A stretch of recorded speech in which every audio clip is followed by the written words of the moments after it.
How many of you have never seen me before $6? So that's philosophy number one. Wait for the government to change the minimum wage. You say, well, that might take too long. Is there another philosophy? And the answer is yes. Okay. Here's the second philosophy. Wait for the company to pay you $6 an hour. Right? You get a review how often? Every 6 months, let's say. You missed it. You waited a year. Maybe you didn't make it then. You say, wow, no telling how long. If you've got 1,000 people with you, maybe you could force the company to change it from 5 to 6 if there were enough of you that said, we will not work, we demand $6, or we will not work. By yourself, not a good philosophy. Together with others, it could work. Right? Here's what we call this, the philosophy of demand. I demand more money. Alone, too risky. Together, maybe you could get some progress.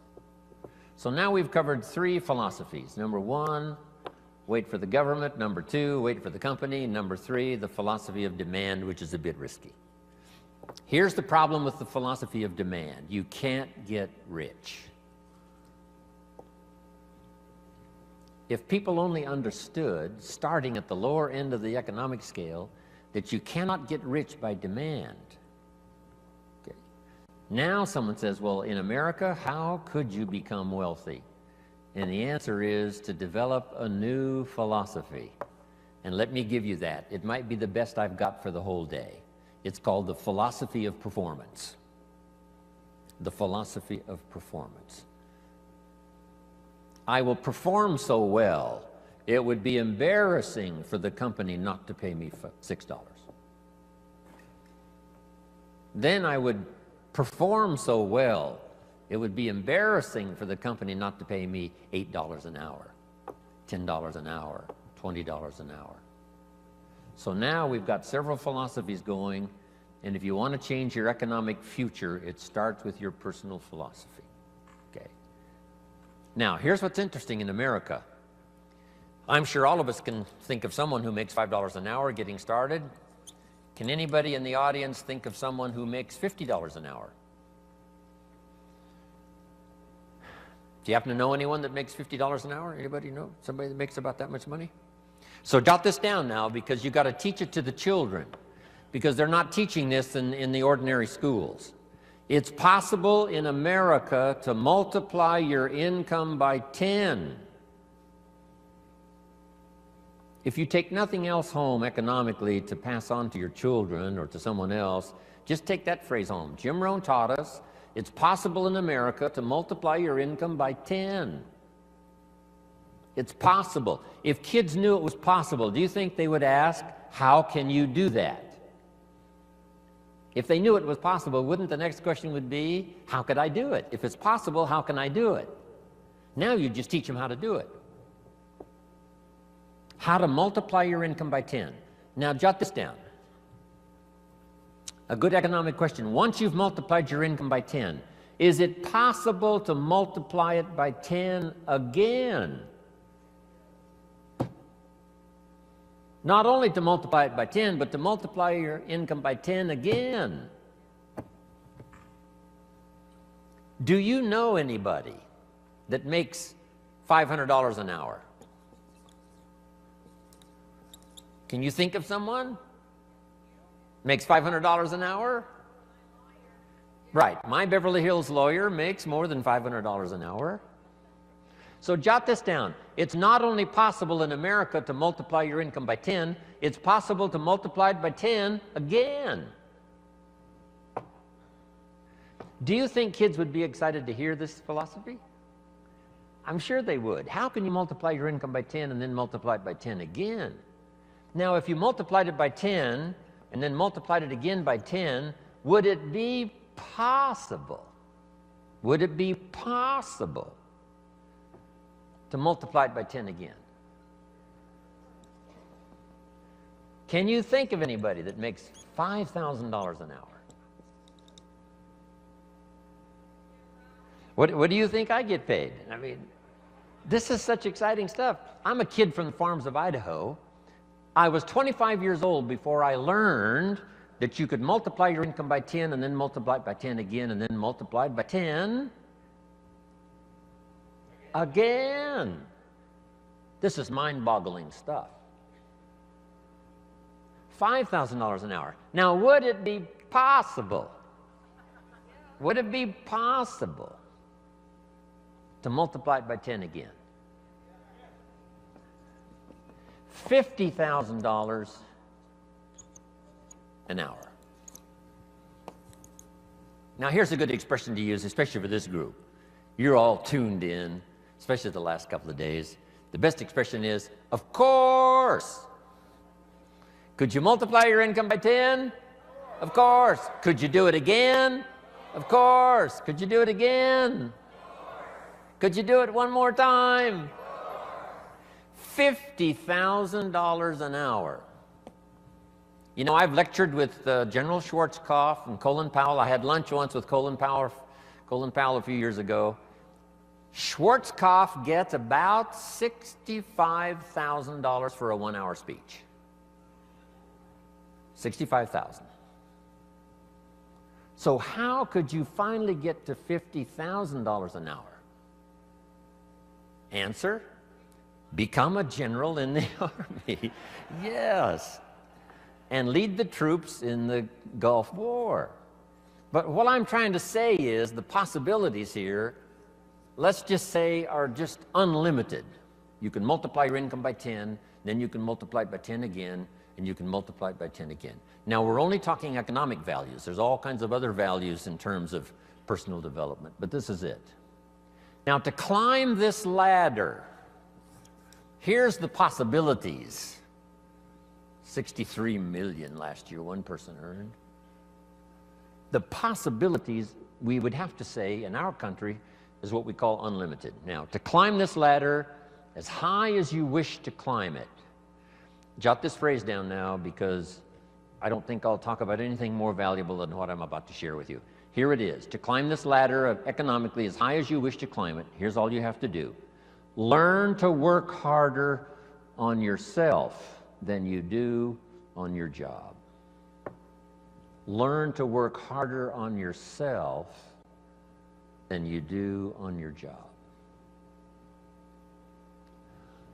Once I understood that philosophy, it totally changed my life. I made my first fortune by age 32, starting at age 25. And I've made and lost a few fortunes since then. That one simple philosophy, that it's possible to multiply your income by 10, and then by 10, and then by 10, by 10. And here's the simple way to do it. Work harder on yourself than you do on your job. Here's how it was put to me. If you work hard on your job, you can make a living, which is fantastic.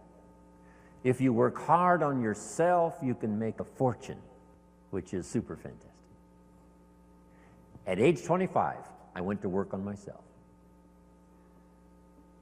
The difference in my economic future was so startling, even in the early years, that I never went back to the old ways. I never went back to the old philosophy. I never went back to the old disciplines. I accepted the new ones, and it changed my life forever. Unbelievable. Here it is in philosophical terms. Just jot this phrase down. This is a good one. Success is something you attract by becoming an attractive person. Success is not something you pursue. Success is something you attract by the person you become, by becoming an attractive person.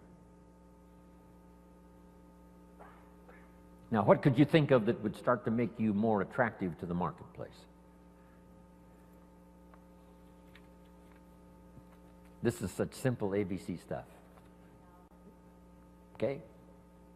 Let me give it to you. Let me start with this. Jim Rohn's view of the 21st century.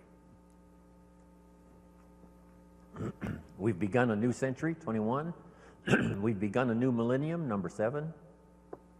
Some scholars hold great significance to this 7th millennium. And I think it's probably true. It's going to be the most extraordinary time in the history of the human race, I think. And these opening years now of the new millennium and the new century, how could you take advantage of this extraordinary time in human history and make for yourself an extraordinary life? Because it's all possible. So jot this little quote down now. It's one of the best I've come up with, I think, lately. And I'll just quote it slowly so you can jot it down and take it home. Here it is. From testimonials and from personal experience, we have enough information to conclude that it's possible to design and build and live an extraordinary life. From testimonials and from personal experience, we have enough information to conclude that it's possible to design and build and live an extraordinary life. I'd like to have you think about that, not just here, but even after you've gone back home. Think about it at least often enough to say, I think that's true. From testimonials and from personal experience, we have enough information to conclude that it's possible, it's not a guarantee, but it's possible to design and build and live an extraordinary life. Now, if you believe that and accept it, you just simply use that as a foundation, as the fundamentals. So now jot this down. Jim Rohn's view of the 21st century. Number one, unprecedented opportunity. Unprecedented opportunity. These are probably going to be the most extraordinary times in the history of the human race, 6,000 years of recorded history. We got through the last millennium. We especially got through the last century, a bloody century, the 20th century. Hopefully those major wars of devastation and destruction are behind us. World War II claimed 50 million lives. 19 million of them were Russian. The devastation of the 20th century was unparalleled and unprecedented. The savagery was unbelievable. The Holocaust was insanity of the most unbelievable kind. Hopefully that is in the century past. And that we have a new chance in a new century to build a new world and a new country and a new future. With all of the challenges. With Saddam Hussein, with the terrorists, and all the rest. Once the walls came down, about 12, 13 years ago, and I was just in Berlin the other day lecturing and had a chance to go to the Brandenburg Gate, Checkpoint Charlie, see part of the old Berlin Wall. Once those walls came down 13 years ago, the world now has forever changed. Because here's how the history of the human race reads. Opportunity mixed with difficulty. Sometimes more difficulty than opportunity. The history of the human race reads tyranny and liberty. Sometimes more tyranny than liberty. But now the world has totally changed. Since communism is on the run, the dictators, most of them are all gone. When I used to lecture years ago in South America, every country had a dictator. Now they're all gone. Castro and a few are left, but that's it. And they will soon all be gone. Within a short little period of the rest of our lifetime, all the dictators will be gone. A new wave of economic uniqueness, capitalism, free enterprise, liberty, freedom, democracy is absolutely sweeping the world. So for a long, dark time, there was more tyranny than liberty. Here's what is unique about this new Century 21, more liberty than tyranny. More freedom than oppression. This is an unprecedented time.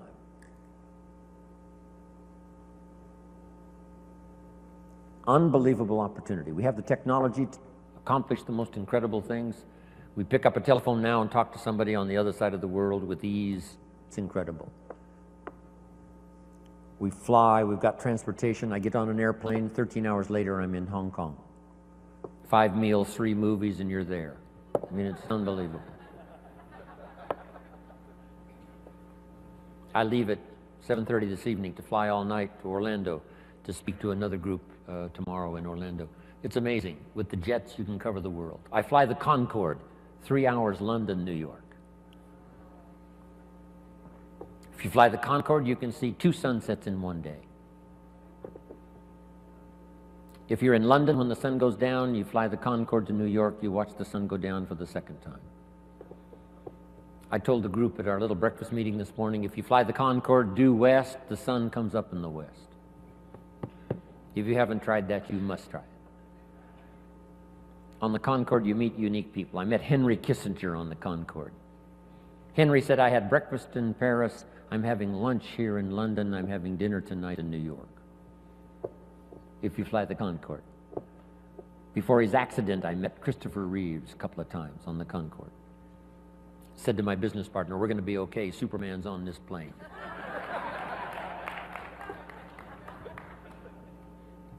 This is unprecedented opportunity now, the 21st century and the beginning of the 7th millennium. These are extraordinary times. Now here's number 2. However, keen competition. World competition. We're dealing now with Iraq. A big part of it is competition.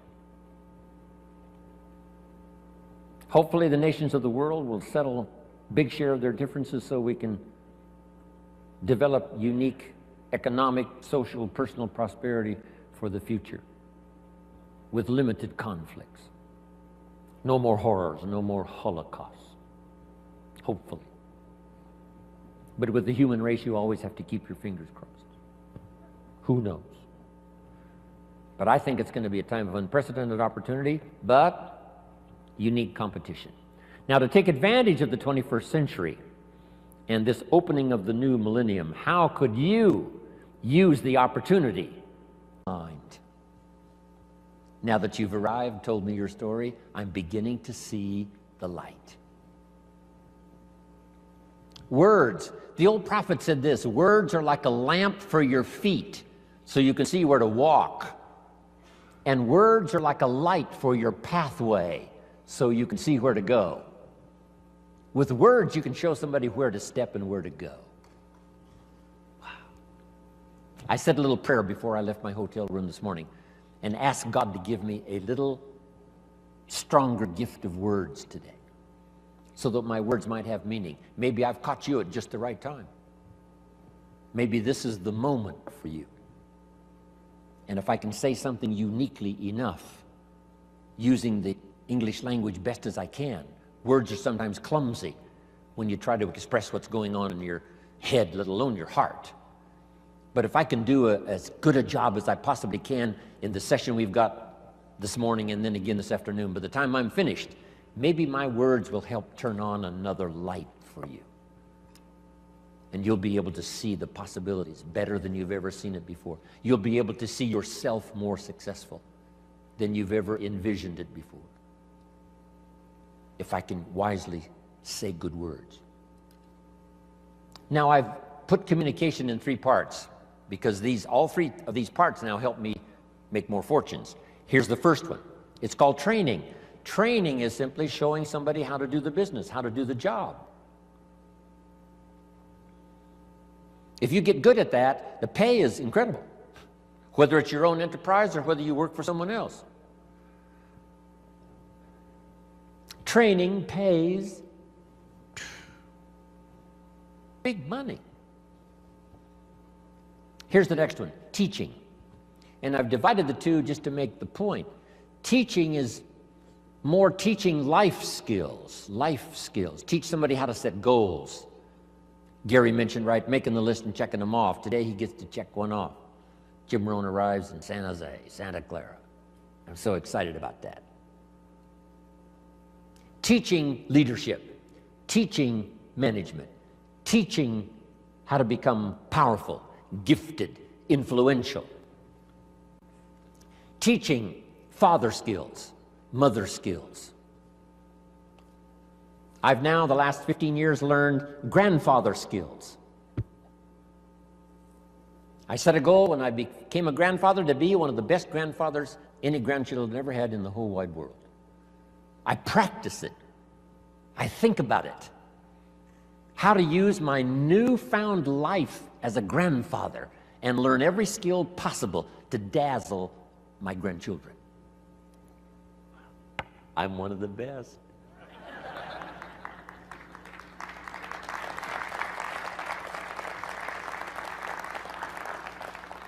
So teach people how to be good fathers, good grandfathers, good mothers, good leaders in the community. Teach a minister how to teach. Teach a minister how to use the gift of language to persuade. Okay. So communication is part of its training, part of its teaching. Here's the best part. No, here's number 3 in the gift of language, and that's learning how to inspire. Inspire simply means a few simple things. Here's number 1. Help people to see themselves better than they are. Yes, sometimes we have to help people see themselves as they are. If they've made mistakes, maybe that needs to be pointed out. If a child has messed up, sometimes you've got to say, you've messed up. But don't leave them in the mess. Now transport them into the future with the gift of your language and inspire them with the person they can become by using the mistakes of the past to develop new disciplines for the future. A teacher I met when I was 25 years old had this unusual gift.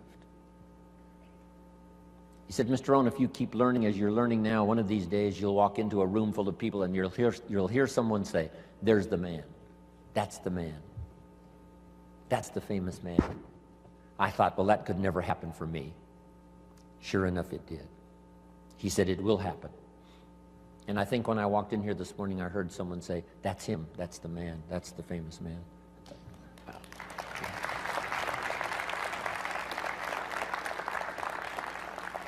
You must transport your children into the future. Yes, you have to take them back to review their mistakes, but don't leave them there. Now transport them into tomorrow. Transport your children into next week. Help them to see themselves 30 days from now, 90 days from now, 6 months from now.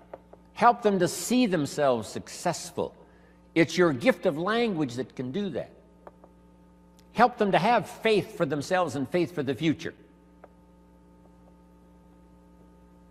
The sacred writing says this: faith comes by hearing words, good words. Somebody who well chooses their words and delivers them with uniqueness can inspire faith for somebody to believe the most impossible things can be possible.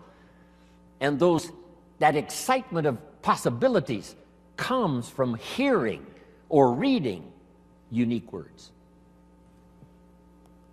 One of the best phrases I could give you for the day, here it is: don't be lazy in language. Don't be lazy in language, because the gift of language can create a career. It can help somebody see the way into the future.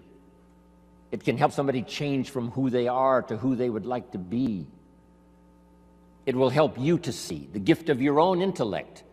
There's an innate vocabulary in all of us that helps us to see, helps us to translate what's going on in the world, what's happening, so that we can make good decisions instead of poor ones. We can make less mistakes this year than we made last year.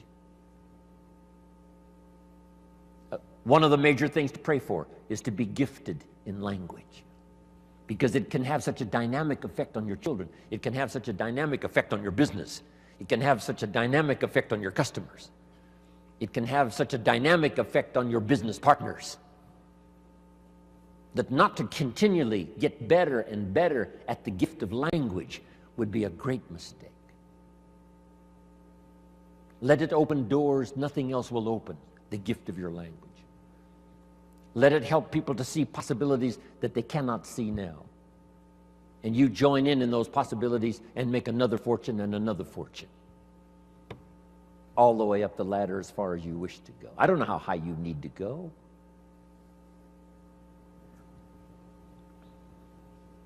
What were the instructions given to the first couple after the garden experience, Adam and Eve, according to the storyteller?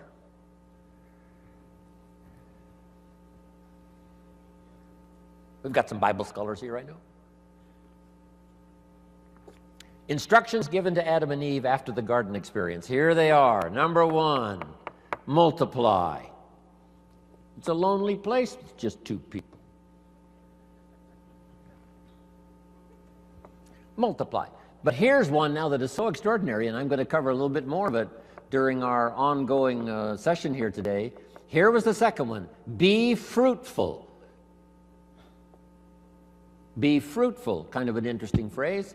When I lecture in other countries, sometimes it's difficult to find the right translation for be fruitful. Here's what I think fruitful means. Be productive. The example might be a tree, a fruit tree. Plant a fruit tree.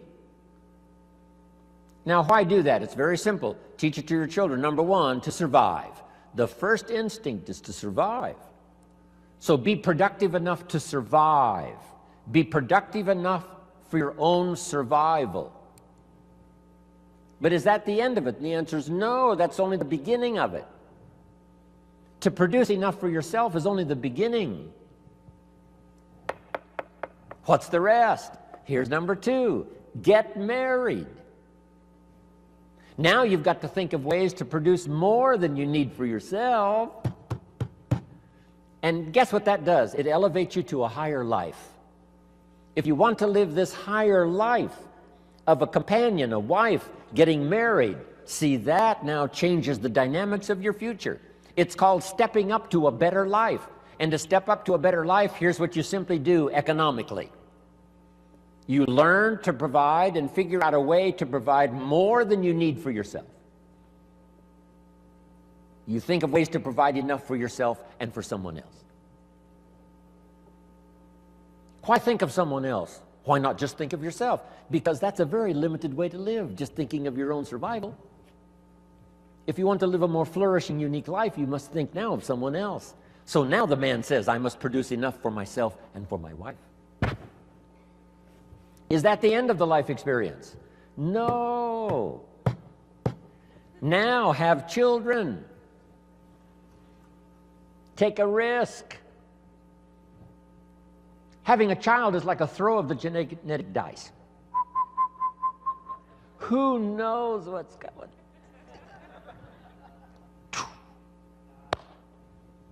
See what happens. But now a man who now wants the experience of having children must now think of ways to produce enough for himself and for his family. Someone says, why do that? Why not just take care of yourself? Because that's such a beginning way to live. Survival is okay, but it's not the good life. Now take it a step further. Jot this one down. A man now figures out, because he's learned now, he's experienced, and he understands what life is all about. Now he figures out how to produce more than he needs for himself and for his family. Just jot the word down, more. Keep thinking more. How could I produce more than I need for myself and for my family? Someone says, why do that? And the answer is to live a higher life, because now you can be generous. Now you can support worthy projects. Is that it? No. Here's the next one. To produce much more than you need for yourself and for your family. Someone says, why do that? And the answer is to live this higher life.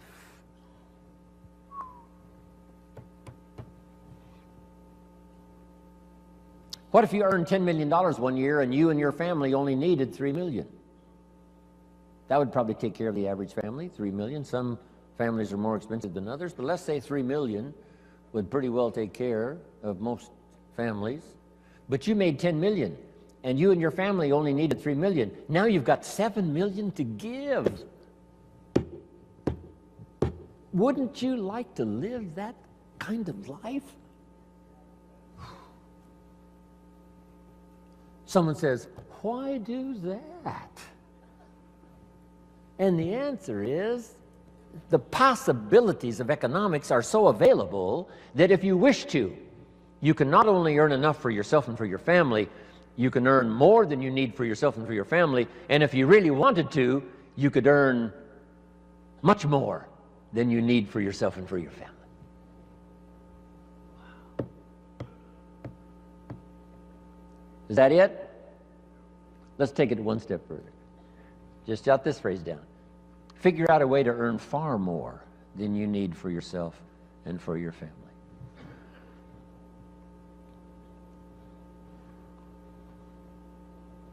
Gary talked about Mark Hughes. I met Mark when he was 19. I still do a lot of work for Herbalife around the world.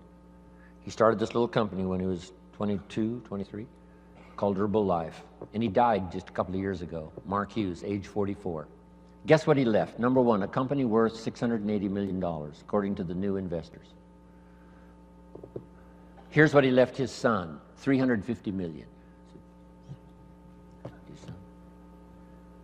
Estimated wealth he created for those who worked for him during the 20 years he was alive, about $3.5 billion.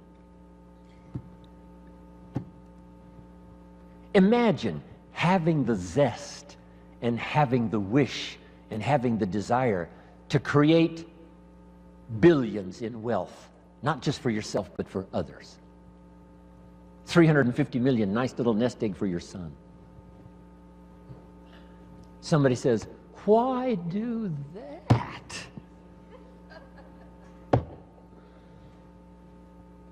Can you think of the best answer ever? Jot this phrase down. Why not? Right? What else are you going to do? Just hang in there until the bitter end? No. Why not see how far up this economic ladder you can possibly go to see if you can't live an extraordinary life? Not just an ordinary life. That's okay. Survival, that's okay. You and your family, that's okay. But if you could think larger than that, so that you really go to work on seeing who you could become in terms of influence, in terms of productivity, in terms of living the little phrase I give you called an extraordinary life. Ordinary would be okay. Extraordinary would be the best. Isn't this good stuff? Couldn't wait to get here and tell you about it.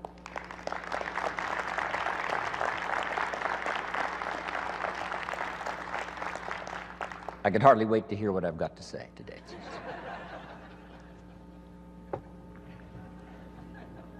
Okay, so number one, to take advantage of the 21st century, make sure I'm on track here. To take advantage of the 21st century, learn multiple skills. Let me give you one more now. It would be useful to know more than one language. When I travel the world, I have to have translators. The only way I can speak to someone in Japan, or speak to someone in South Africa, or speak to someone in Israel, or speak to someone in Europe, most of the time, I have to have someone translate for me. Somebody has to know more than one language to translate for me. And their gift of knowing more than one language makes them uniquely valuable. So that would be another wise idea. Learn more than one language, and number two, learn more than one skill. Number two, learn more than one language. When I was growing up, my father spoke German. He was German, but he never taught me German. I could have learned it. My mother was English, but she spoke French, but she never taught me the French. When I was growing up, they said, you know, leave the old world languages behind. This is America now, English, English, English. Now we know much better. My parents, I could have learned 3 languages as easy as one growing up. So, if you think the time has passed for you to learn that second and third language, make this note now. It's one of the best for the day. Give it as a gift to your children. Encourage them to learn the second, third language, as many as they can learn. I asked a teacher one time, how many languages can a child learn? And she said, as many as you will teach them. They don't lack curiosity, they don't lack capacity, they only lack a teacher. Don't let your child develop 10% of what they're capable of. Don't let them develop 15% of what they're capable of. Give them the opportunity to learn as much percentage as possible of what they're capable of. And for yourself. So, multiple skills, multiple languages. Now, what's the rest? Taking advantage of the 21st century.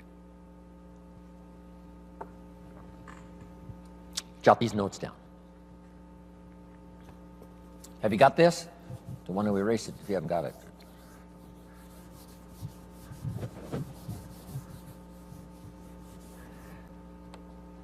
I've got 5 key things to talk about during my presentation for the day. 5 good basic ideas. These are called basics, fundamentals. And it's interesting that I only have 5. How many fundamentals are there to anything? Here's a good phrase, just a few, meaning anybody can learn them. There's just a few fundamentals to being healthy. If someone says, I'm going to teach you the 50 fundamentals to good health, you say, well, that doesn't make sense. There's not 50 fundamentals to have good health. There's just a few. 6, 7, 8, that's about it. If you want to learn to play basketball, you got to learn the fundamentals. How many fundamentals are there to the game of basketball? Just a few. 5, 6, if you become extremely gifted, maybe 7, 8, that's it. That's it. Now here's what's interesting also about fundamentals and basics. There's no new ones. I mean, this stuff's been around for a long time. So beware of someone who says we've got new truths. Say, no, truth is old. It can be, more of it can be discovered, but there's no new truth. If someone says, I'm manufacturing antiques, wouldn't you be a little suspicious? Say, no.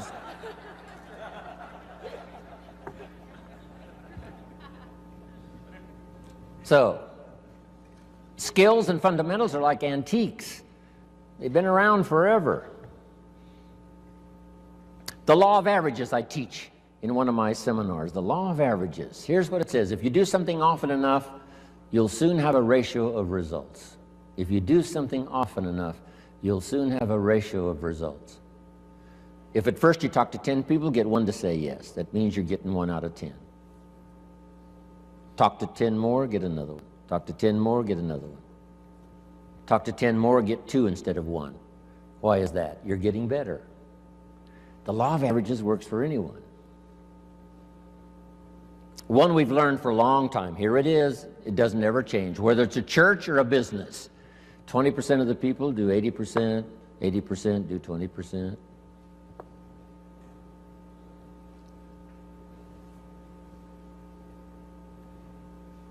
So here's what I learned in time management. You can spend 80% of your time with the 20%, not the 80%. You spend 20% of your time with the 80%, 80% of your time with the 20%. You just have to learn. And these fundamentals now have been around for a long, long time. The 80-20 rule.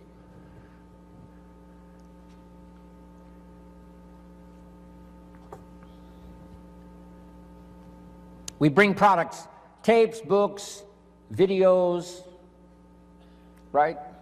Things to buy for your ongoing education. We bring books and tapes and CDs, and we bring all that stuff for how many people? You say, well, you'd bring enough for 100% of the people. No. No. No. 20%.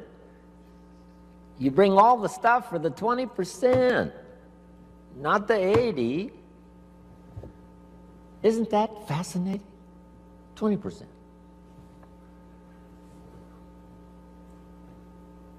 It's fascinating, people's different reaction to the same presentation. Someone walks out of my seminar and says, wow, I'm going to go change my life. Someone else walks out and says, oh, I've heard all this stuff before. Same seminar.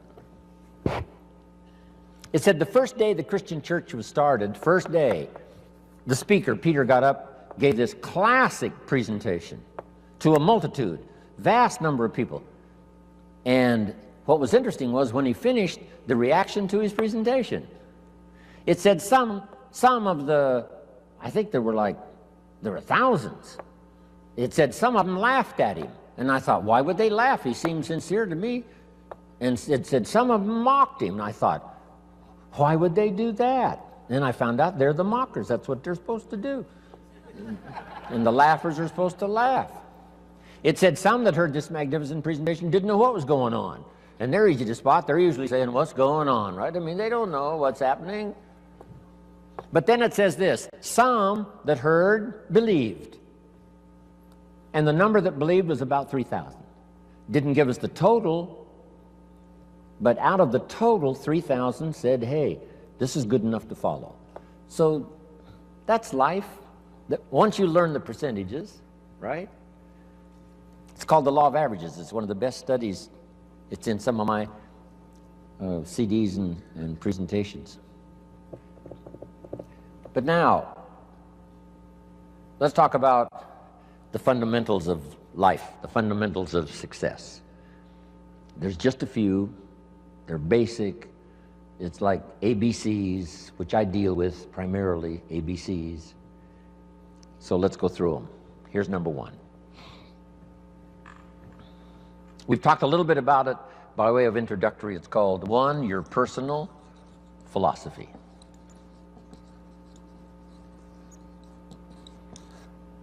Philosophy is a big subject. Political philosophy. Here's what the communists taught, because I have to deal with it when I go to Russia. The communists taught, capital belongs to the state, not the people. We've taught all these years what? Capital belongs to the people, not the state. Wow, what a difference in economic philosophy. The communists said, people are too dumb and stupid and greedy to know what to do with capital. So you got to take capital away from all the dumb, stupid, greedy people and give all the capital to the all-wise, all-knowing state.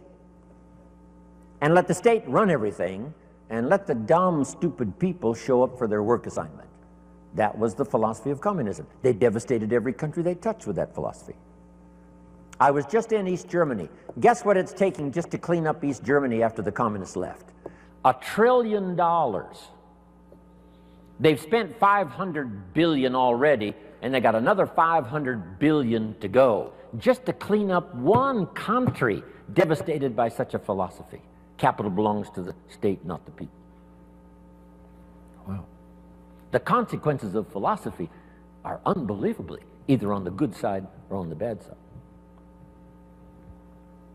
Now, personal philosophy. You know, there's religious philosophy and spiritual philosophy, and there's economic philosophy and social philosophy, okay? Economic, political, all kinds of philosophies, right? Where did we come from, and where are we going, and what is the meaning of life? Right? Philosophy is a big tent with many different divisions. But the one I want to talk primarily about today, and then expand from that, is your personal philosophy. So jot this down, one of the best notes for the day. Each person's personal philosophy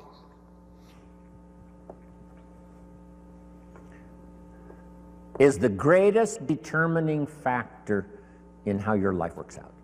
Each person's personal philosophy is the greatest determining factor in how your life works out. Your economic life, your personal life, your social life, your spiritual life. All starts with the conclusions you've made in your personal philosophy. We gave the example earlier on economics. There's 3 or 4 different philosophies to choose from in your economic future. Now make this note. Personal philosophy is like a guidance system. A guidance system. And it has to start early. When a child goes to school, they've got to have a pretty good guidance system working. And this guidance system does just 2 things primarily. Here's number one. This guidance system helps you to see the dangers over here and try to minimize those or eliminate some of those. That's one of the first orders of human existence, is to learn early where the dangers are so they don't swallow you up, don't devastate you economically, socially, personally, or lose your life. Kids have to get this guidance system working early to spot the signals of the dangers that could wreck their chances to live a good life. Now, this guidance system also helps you to see over here the opportunities so that you could maximize those. So if you learn to minimize the dangers, maximize the opportunities within this working environment now, we call this working things out to live a good life. But you can't possibly live much of a good life if you don't keep learning where the dangers are so you can avoid those, and learn where the opportunities are so that you can maximize those. That's about as simple as I can put working on your personal philosophy.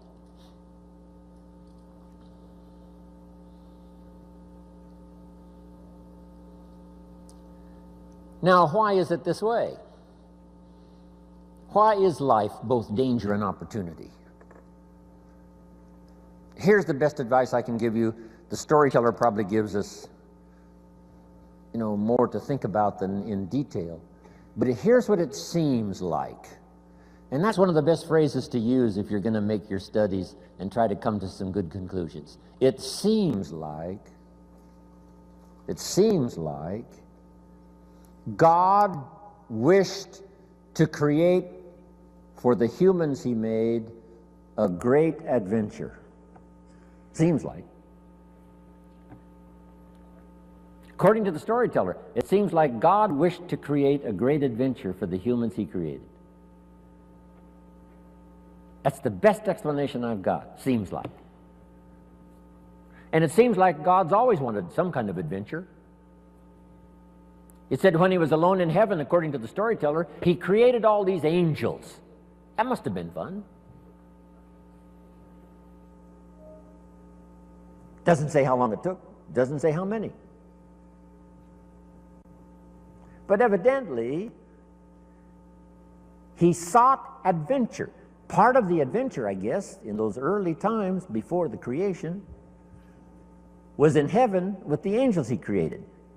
Now then, he also creates an angel that's the best and the brightest of the angels, called Lucifer.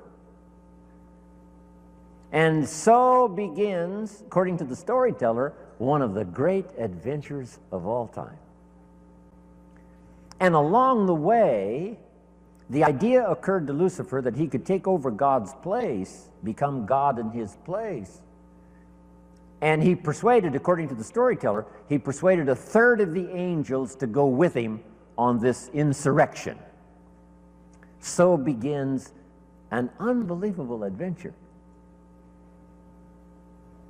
Seems like that's what God wishes, some great adventure. Not just sit up there and float around on a cloud. Create some angels, create Lucifer. Lucifer persuades a third of the angels to go with him in insurrection. Now they lose out, and uniquely enough, according to the storyteller, God doesn't kill them all. That would end the adventure. But rather cast them out of heaven down to earth. And so now continues this unique story of Lucifer and the third of the angels now cast to earth, creates another adventure. Interesting. The Bible is such a fascinating book, giving us seemingly, what God delights in, and seems like God delights in creating this unique adventure.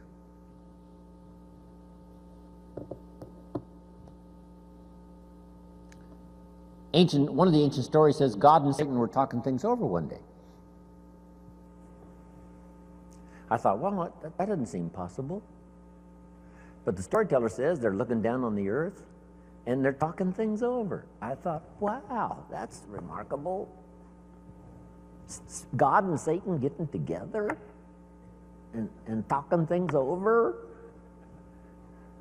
Now, the storyteller doesn't give us many details, so we've got to use our imagination.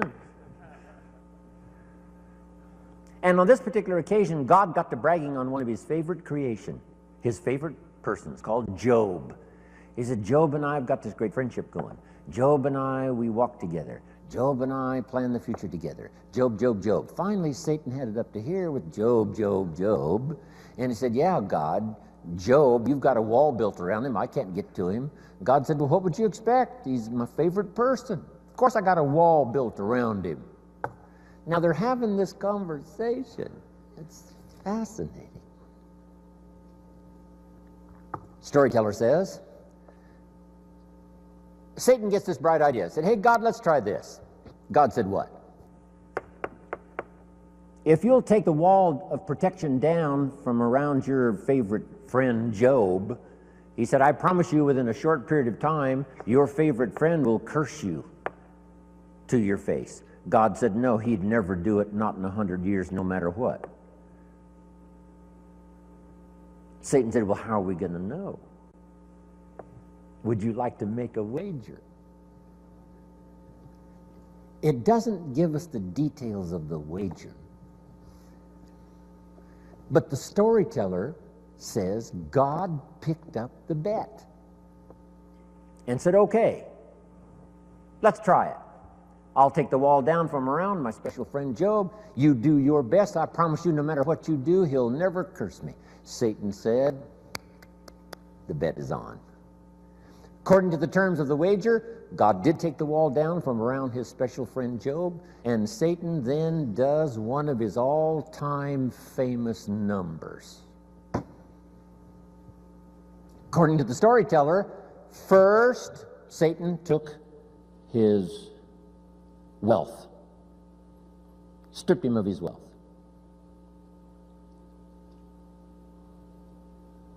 Satan said, that'll do it. Where's your friend God?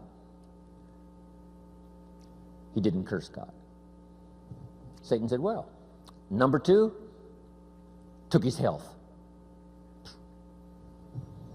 Blow number two. Surely now he'll curse his friend God. No. Blow number three, and the worst, took his family. His health, his wealth, and his family. Gone. Satan said to God, here's where he does it. And sure enough, Job's wife comes along and says, Job, looks like your friend God has long forsaken you. You might as well curse him and die. And Satan said, here's where he does it. And God says, well, he hasn't talked yet.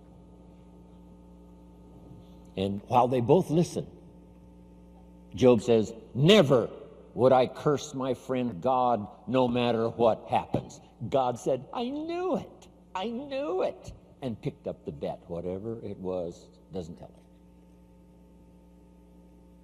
it. Isn't that a fascinating story?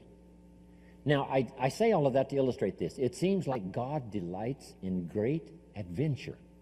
And the only way to have great adventure, it seems like, is to have both danger and opportunity, and us with the possibility of figuring it out.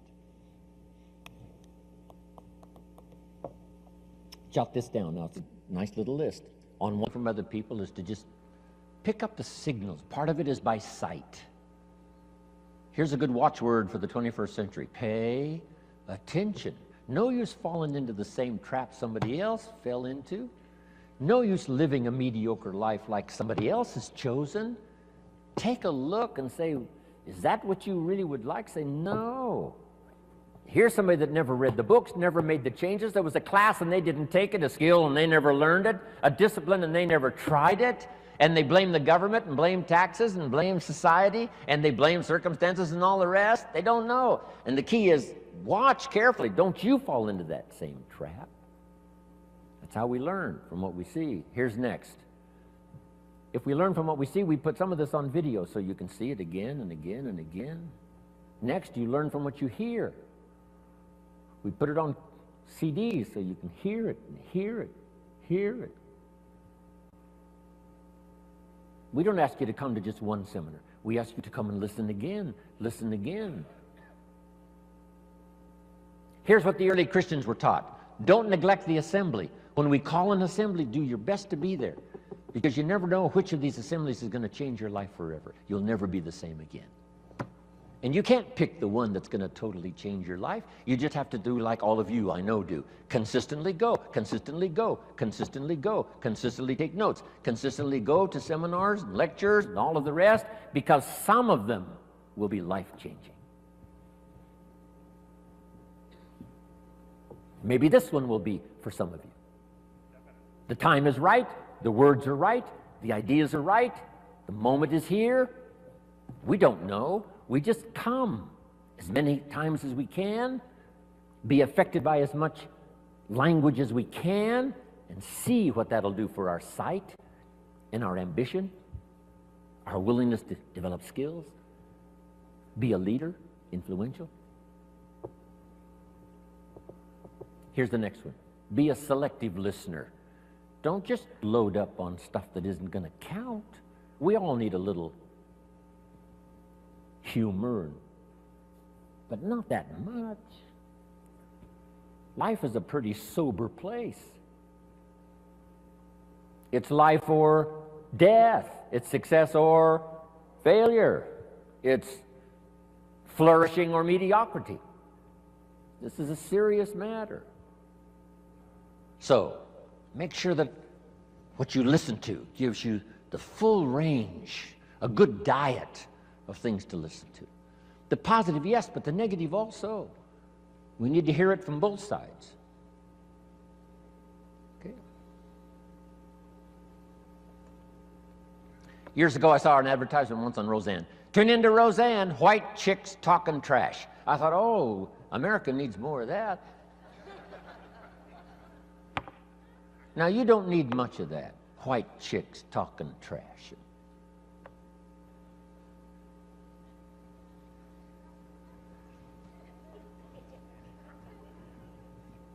Here's a good note. This is a good one. My teacher taught me when I was 25, stand guard at the door of your mind. Stand guard at the door of your mind. And you decide what to listen to, what not to listen to, how much time to give to what.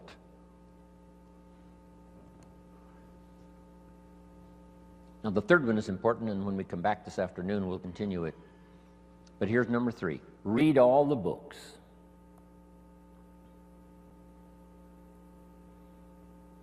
Now, there's millions of books, so you can't read all the books. But here's what I mean by read all the books.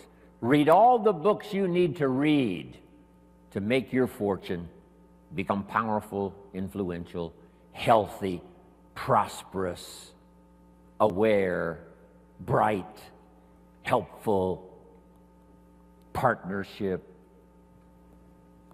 father, mother, grandparent. Read all the books you need for your life to flourish and become the best it can possibly be during the course of your lifetime. Read all of those books. Don't be short on that list. My library certainly won't do it. I've only written 4 or 5 books. I'm working now on my 5th, I think it's my 5th book. It's going to be for teenagers and college kids. And I think the title is going to be, of course, kids should pay taxes. Of course.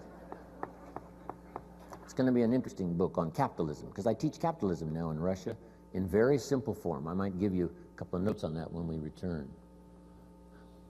I teach kids how to have 2 bicycles, one to ride and one to rent. I mean, it doesn't take long to get into business and make a profit. Here's what changed my life and helped me make my first fortune. Jot this down. The philosophy that helped me make my first fortune. Profits are better than wages. Once I understood that, it was hard to sleep nights the first year. Profits are better than wages. Wages make you a living, which is fine. Profits make you a fortune, which is super fine. And when I started at age 25, I started doing both. Making wages and making profits. Unbelievable. One simple philosophy changed my whole economic future. Profits are better than wages.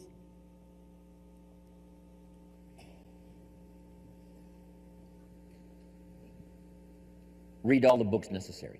Now, I'm going to give you some that started my library. I've got one of the best. If you saw it, you'd be impressed. Haven't read everything in my library, but I feel smarter just walking in it. Right. Okay, Gary, where are you? Enough for the first go-around here. We'll be back this afternoon with some more. Thank you for your patience. Appreciate it very much. God bless. Amen. Ladies and gentlemen, Mr. Jim Rohn. Wow, thank you. Thanks, Gary.